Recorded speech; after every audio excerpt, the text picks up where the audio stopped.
do-up, do-up, do-up, bop, bop, do-up, do-up. And I'm live.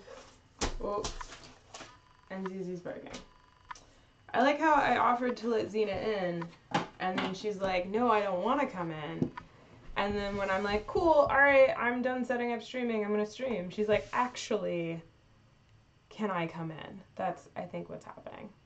But, yeah. So, Yep. AG, could we not? Could we just not?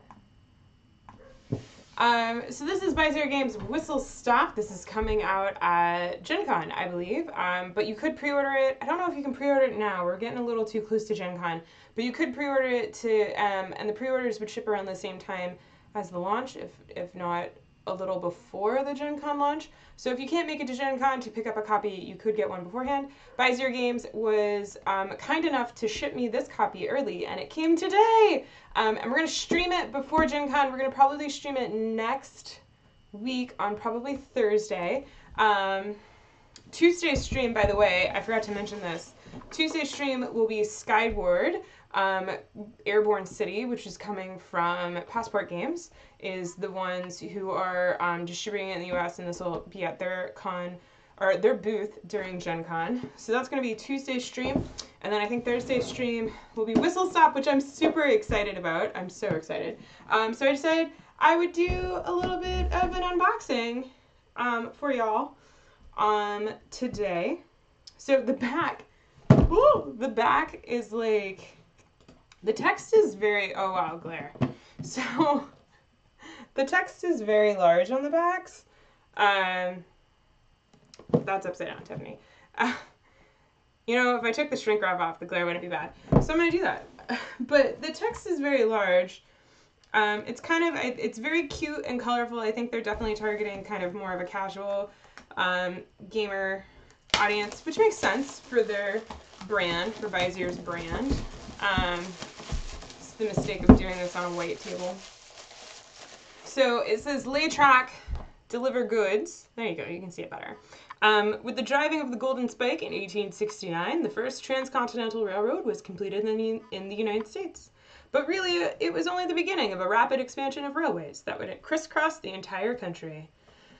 In Whistlestop, you'll make your way west across the country using your fledgling railroad companies to build routes, pick up valuable cargo, and deliver needed goods to growing towns, creating a network of whistle stops that you and your competitors can leverage as you continue to expand your networks. Along the way, you'll gain shares in other railroads and watch your reputation soar with each successful delivery before making a final push to complete long hauls to the boom towns of the West. That was a very long sentence. So yeah, look at there. Dash a Whistlestop. Oh, camera, don't autofocus. We've had conversations about your autofocusing. Of course, now I'm like, I don't know how to make... I'm streaming on Steve. Ooh, that's helpful. Okay, I'm streaming on Steve's camera for, or streams on his laptop because my laptop, that's freaking out, I'm sorry. My laptop is currently rendering a video and has been rendering a video for about an hour, and I don't want to stop that.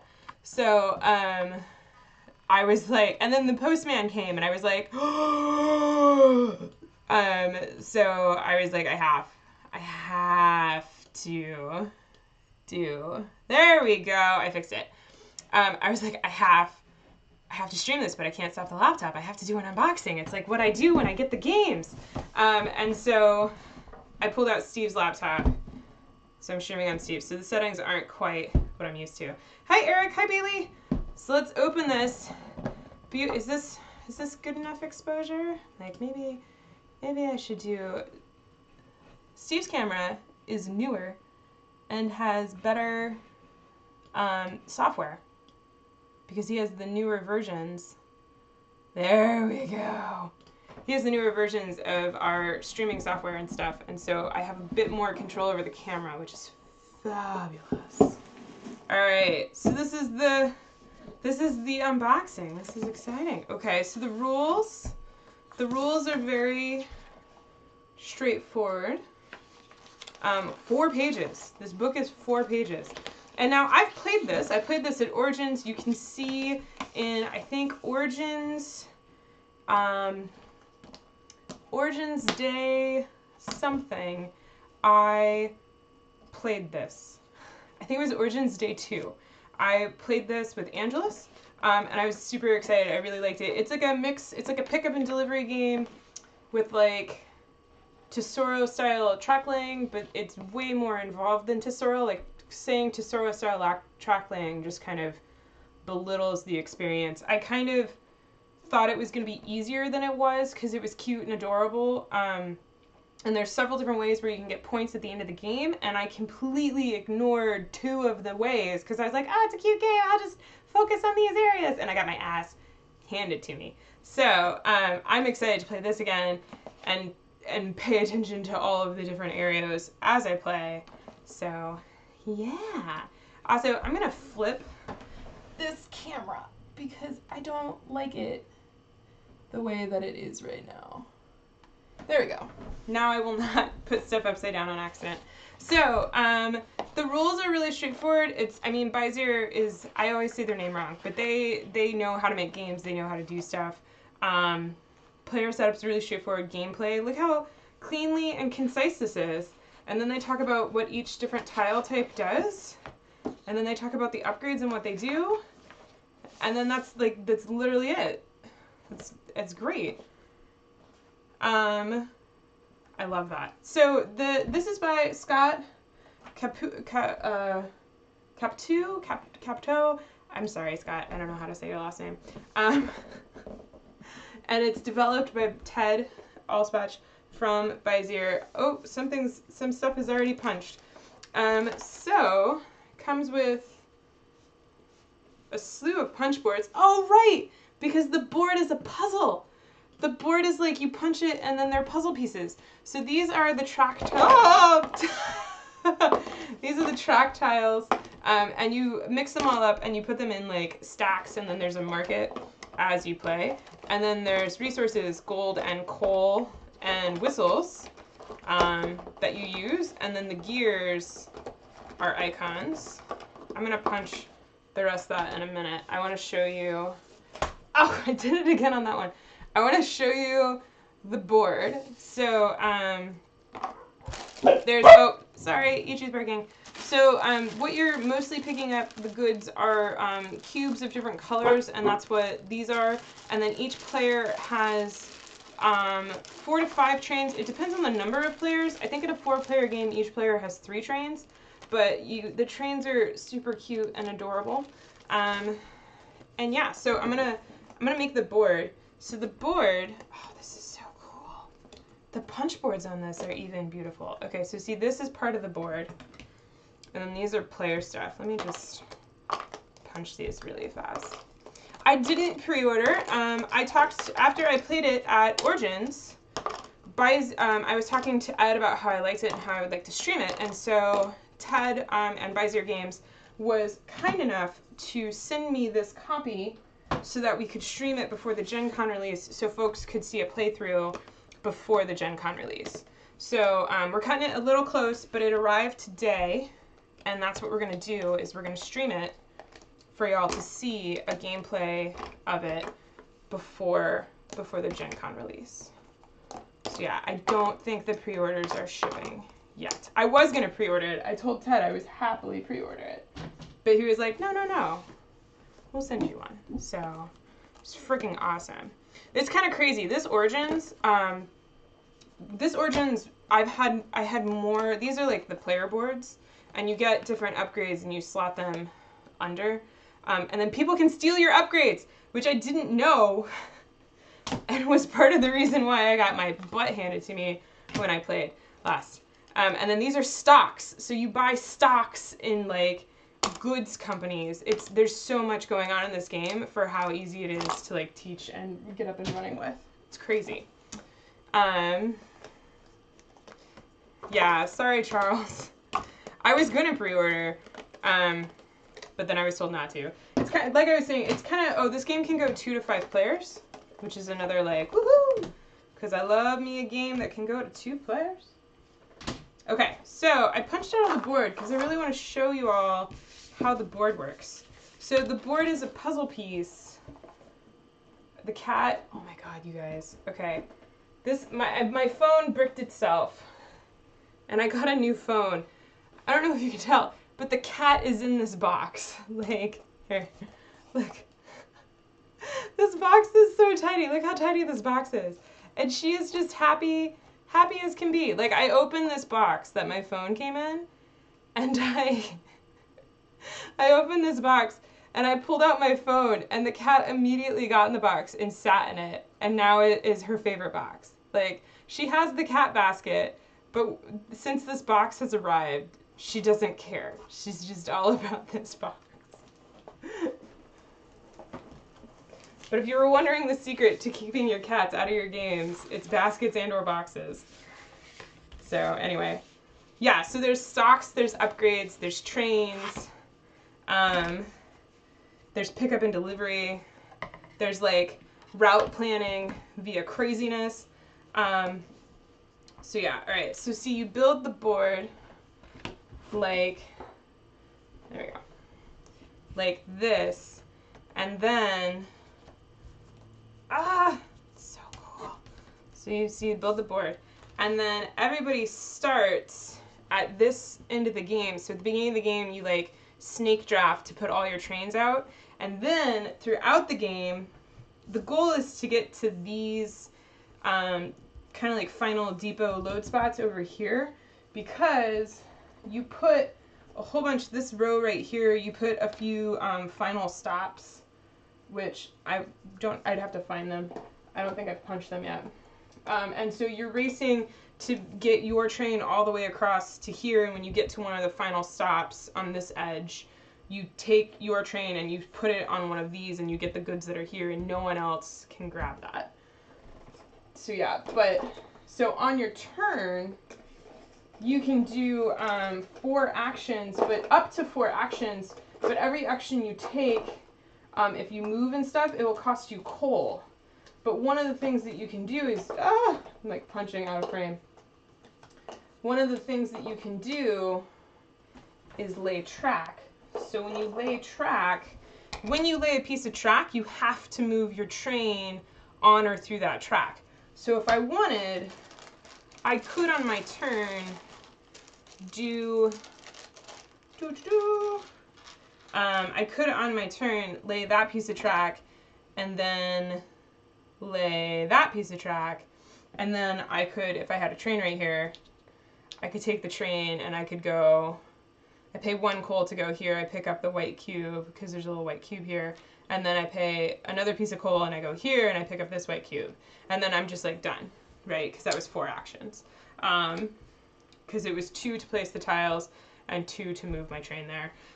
But you could also, instead of placing this one, I could move first here, and then I could move along that track again via the route on the tracks to this green cube.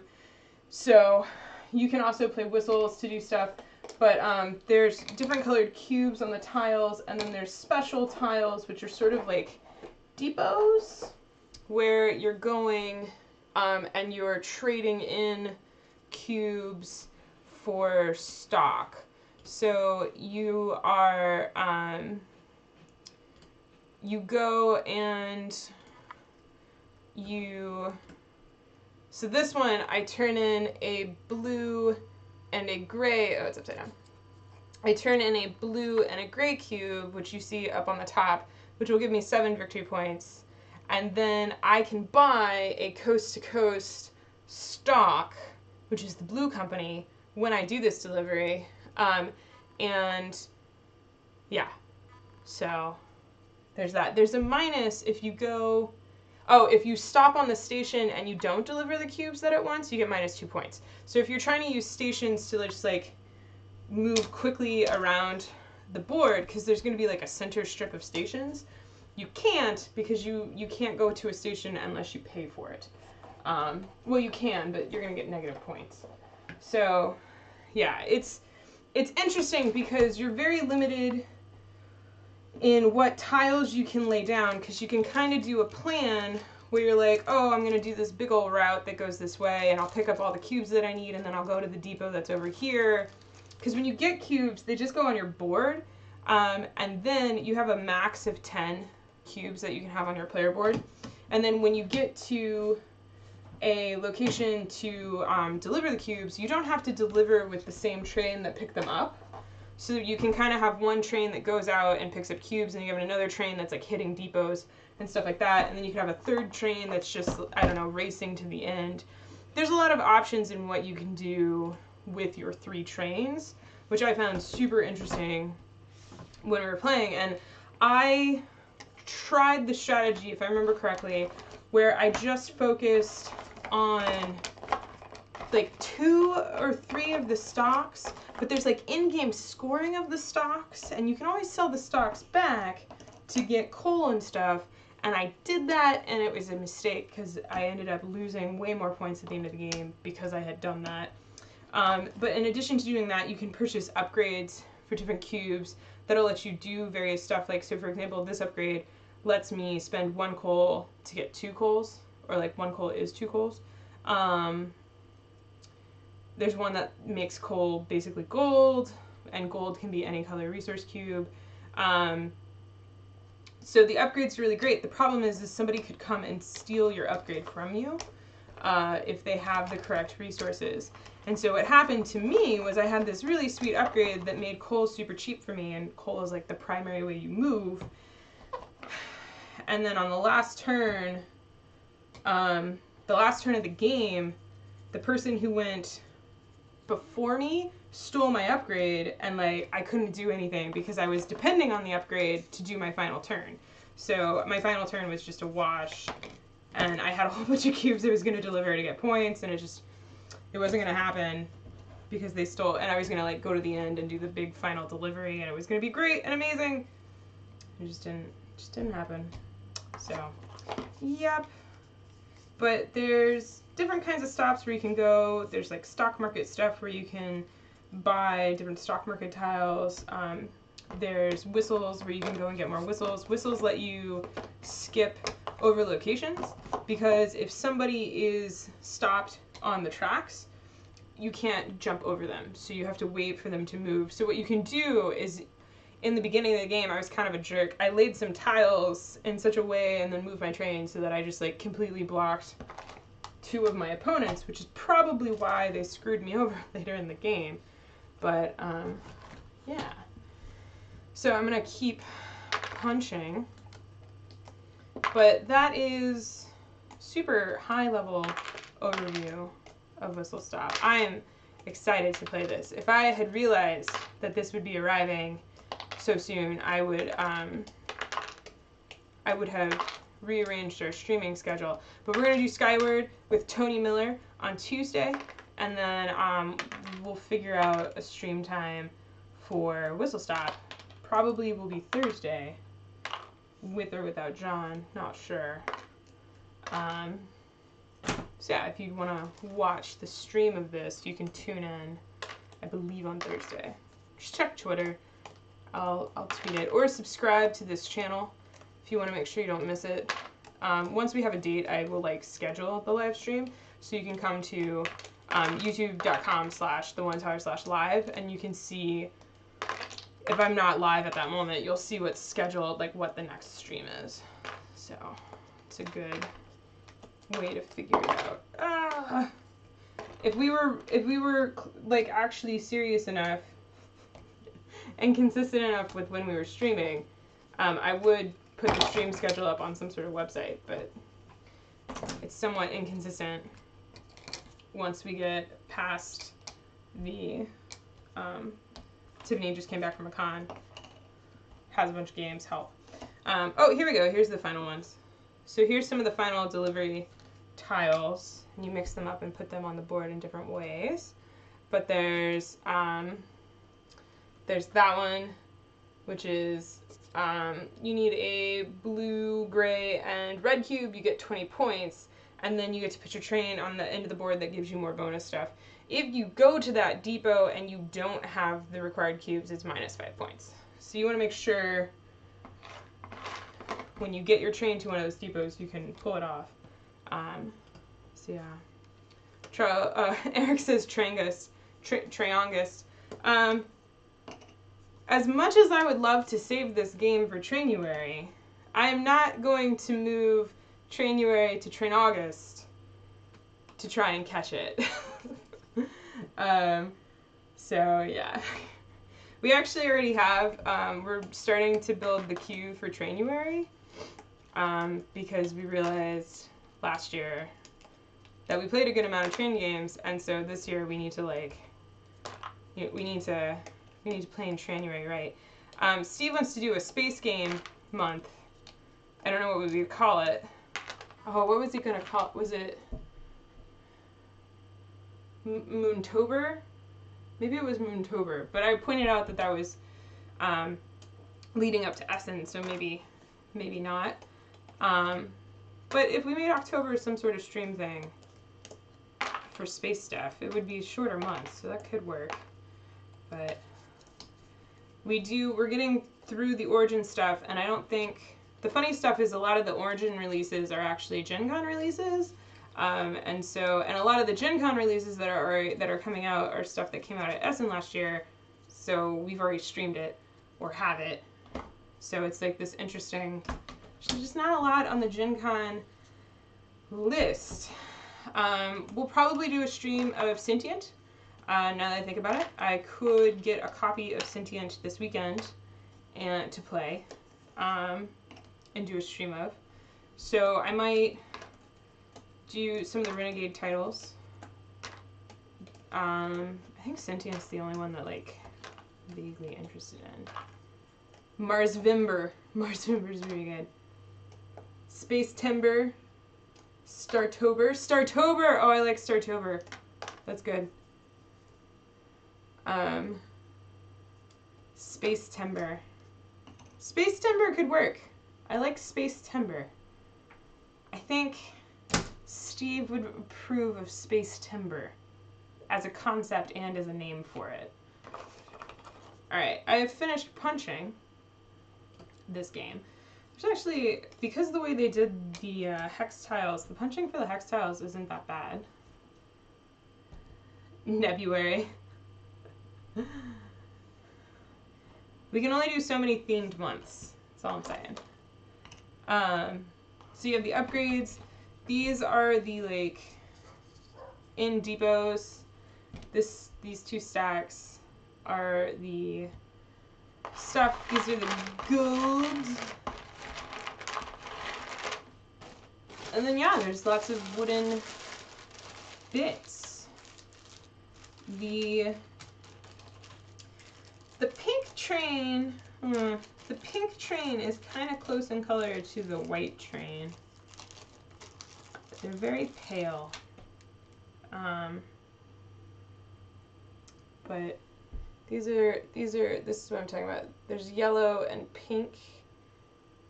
They're very pastel-y colors. And then the yellow is kind of close to the orange on the other one. But it's interesting because they did that because the cube colors are primary colors. So there's all the trains. The colors just make them look like candy, like delicious bubblegummy candy. So kind of your standard wooden train meeple. Very cool. I'm excited. I want to play. I want to play. Steve and I had date night plans, and maybe I'll cancel them, and we do this instead. I don't know. We're going to Seattle this weekend. If you're in the Seattle area, we're going to Mock's Boarding House at 2 o'clock, I think, on Saturday, to play some games with some folks. It's not like a big meetup or anything like that. It's kind of just a small get-together. But if you are in the Seattle area and you want to come play games with us, we will be bringing this with us. So yeah. Oh, I just want to play it. It's the worst part. It's the worst part of these unboxing streams. Is I unbox them, and then I want to immediately play them. but that's okay. So what is everybody looking forward to most from Gen Con? I haven't had a chance to pursue the list completely yet, but I've been hearing that there's just not, if you keep up on like Kickstarter and Origins releases and stuff like that, there's just not a lot. There's only a handful of games. By handful, I mean like 20-something games. Space Timber and Startober is pretty good. I will pitch them to Steve. I think it depends on how many games we're planning to do in that time period. Because if it's a smaller number of games, Startober makes more sense. Because we're going to be gone the last 2 weeks of October. We'll be in Europe. So, for Essen. Our annual trip to Essen.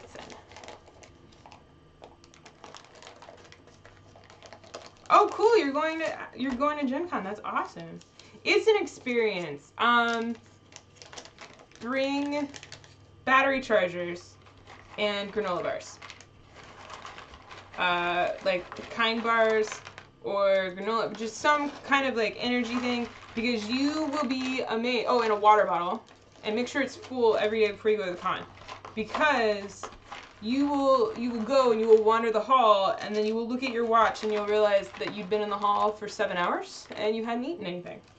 So make sure you do that. And then also, if you are going to try and keep up with the eating and you're going to be purchasing food from the amazing food carts, I recommend going to get food early, like 11 or 11:30, as opposed to later, unless you're going later, like 2 o'clock, because the food carts just get slammed. But at 2 o'clock, there's significantly less food. So, yeah. Oh, sweet! Amber won the GameWire GTS contest. That's awesome. That's freaking sweet. Yeah, GTS is really putting a lot into GameWire recently. It's pretty sweet how much they're investing into that brand and moving forwards and stuff. Charles is looking forward to Sentient.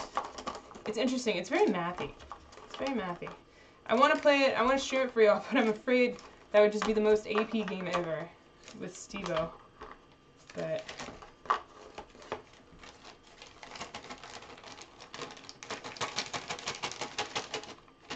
there we go.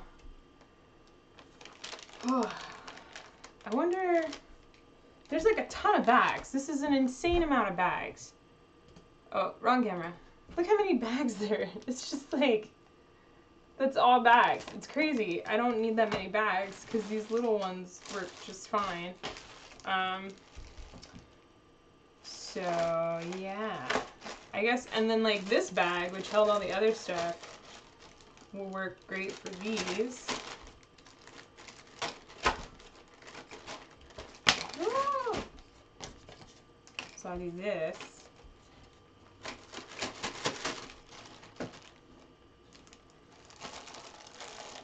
Smells like cinnamon. No, it's not cinnamon. It's like cardamom or something. This game smells like cooking spices. I don't understand why. Codenames Duet is fantastic. Did you pre-order it? You should really pre-order that one. I mean, they're probably not going to sell out because they've learned, but pre-order just makes pickup so much faster. For them and for you. Well, maybe not for them.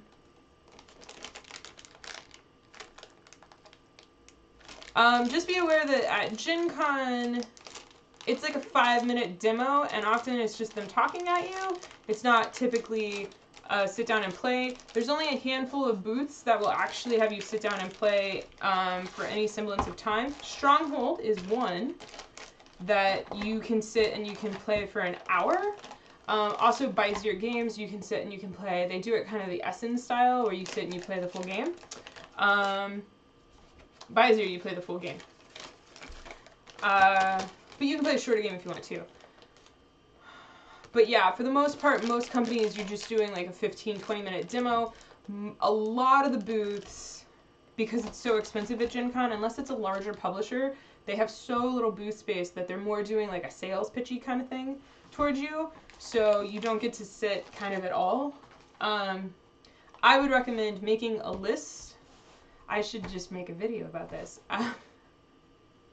Pre-orders are up for Codenames Duet. They have some sort of like sign-up system so that they know how many copies to bring. I don't know if it's over or not, but yeah, Tony was telling me today that he signed up for a copy via their website. So yeah. But I wonder how well these joints will hold up over time. But yeah, if you're doing... This one's not bad. This one's not bad. It's actually pretty good. I agree. Bezier, usually you need a broken token insert. But this one is pretty spot on because of the way the boards and the tiles work. I wouldn't like scoff at one or a Plano for the coal and stuff, but that's pretty good. Why are you freaking out? This camera, man, I tell ya.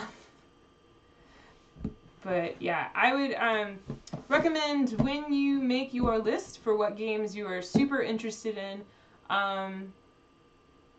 be aware that they'll probably sell out if they are pre-releases, but you can still go demo them. And if they're main releases, unless it's a larger booth, you're probably just going to get like the demo spiel, not even a playthrough or anything like that. So Gen Con is definitely more about buying, and so there's less emphasis put on playing the games prior and more emphasis on getting people in the booth, get them their games, and get them out of the booth. The super smaller booths usually just have a game set up and they'll do the spiel at you, like the 10-minute spiel. So even even some of the bigger medium-sized companies will do that. So for example, Tasty Minstrel Games, they have their smaller games out for demo, but their big games they don't put out. So just be aware of that. But there's a lot of great stuff hidden in the small booths. So Eric took the advice from earlier in Book Southwest. There you go. Though our friend was looking and found significantly cheaper flights, though at like worse times and weird layovers, on like Kayak or Just Fly or something like that.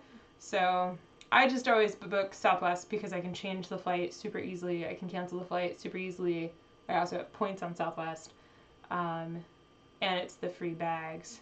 So yeah. I'm also going to be doing a video on how to pack your suitcase, both to and from the convention. I'm going to film that next week and edit that and hopefully have that up next week. So yeah. And I'm trying to think of anything else Gen Con prep-wise that I would recommend. Water bottle, 100%. Make sure it's pre-filled, because it's stupid expensive to buy water from there. And they actually sell out, which is really funny. Also, granola bars / Kind bars. You can buy them at home and then fly with them, because you're going to have plenty of space in your suitcase when you're flying there. You just, and then you'll eat them all while you're at the con. Don't worry about bringing games to the con. Like, seriously. Maybe bring one pocket game, but don't bring games to the convention, because if you're going primarily to purchase games, you're going to do that. If you want to play a specific game really badly and you have a meetup and it's like an out-of-print game and something blah, blah, blah, blah, blah, then okay, bring that game. But if it's something that, like, you could go to the store and just pick up, don't bring it. Like, there'll be people playing games, you'll be playing the new hotness. Like, there's no reason to purchase any games while you're there.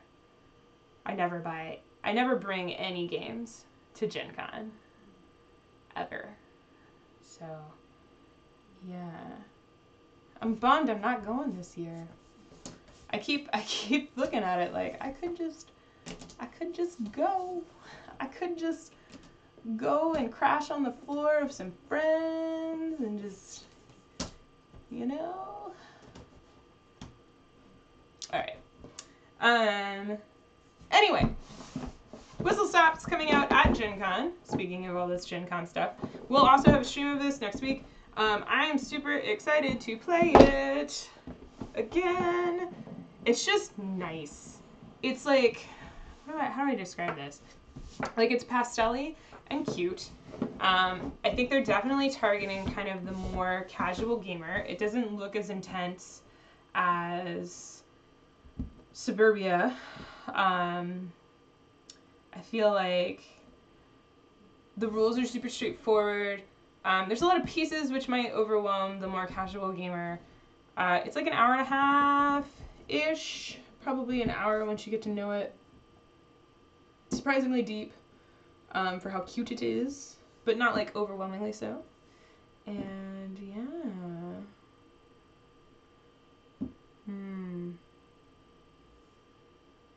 It's also just like, I don't know why. The box is like, it's a wrap, but it's a thick wrap. It's like very, I don't know. It's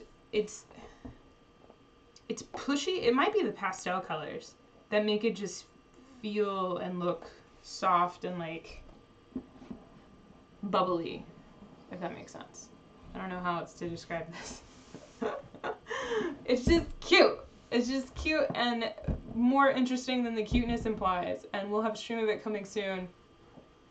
I so want to go to Gen Con. It's so tempting. And I did this last year where I was like, nope, I'm not going to go. Not going to go. Not going to go. And then I went. And I'm again doing the I'm not going to go. Not going to go. Not going to go. But I won't go. I'm not going to do it. I'm going to hang out in Portland with my nephew. So, yeah, that's the goal. All right. Thank you for watching the stream and the unboxing and listening to my random Gen Con advice. We'll have a stream of this next week, probably on Thursday. If not Thursday, maybe we'll do some weird one-off Wednesday thing. I don't really know. But we will definitely get this streamed next week so that y'all can make informed decisions for Gen Con. So, yeah.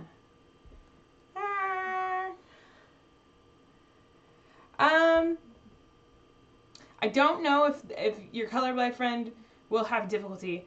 They do some stuff. I don't know if it would help a colorblind person, but they do some stuff with the color cubes because the trains are pastel-y and like I think color seeing people have problem with some of the trains, but the primary color cubes that you pick up on the certain track pieces, they add like an additional background color on the primary colored cubes, which does not help discern them. Yeah, no, this is not a colorblind friendly game. Nope. The blue, red, and green cubes are all the same size, and they all have the same background feature on the tiles. The plane, and when on like the contracts when you deliver them, they all are the same. So if it's red, green, colorblind, you're screwed on this one, which is really unfortunate. That's super unfortunate and depressing. So, yeah. I wonder, you know, I should install that colorblind. I had that colorblind app, and then I uninstalled it, but I should put that back on my phone. Yeah, that's a bummer. It's a bummer. But because there's no random drawing of cubes for this game, you could do some if you liked the game enough and the colorblind person really wanted to play, you could do some modifications on the board. Just take a marker and write BGR on the cubes, on the tiles, like an archive quality color marker, like archive print, archive ink. You can do that. And just write RGB on the tiles where the pictures of the colors are. And then for the actual cubes themselves, you could just replace them with something else, maybe, or just use them and do, write on those, I guess. I don't know, that would be a lot more work. It'd be easier just to replace with something, but yeah, that sucks. All right. Thanks again. I'm actually going to stop the stream now because I got to go pick up Steve from work. Date night. Thanks again for tuning in and watching, and I hope this was somewhat entertaining, if not helpful for you. And I'll see y'all on Tuesday where we play Skyward. from Passport Games. Provided this copy at Origins, and Tony Miller is going to come over and be a guest with us, and we're going to play Skyward by Brendan Evans, I believe. Yep, Brendan Evans. So that'll be Tuesday's stream, and you can pick up this game at Gen Con as well. We're doing really good at like Gen Con releases, having them for streams. I'm super into that. So, yep. All right, see y'all later. Bye.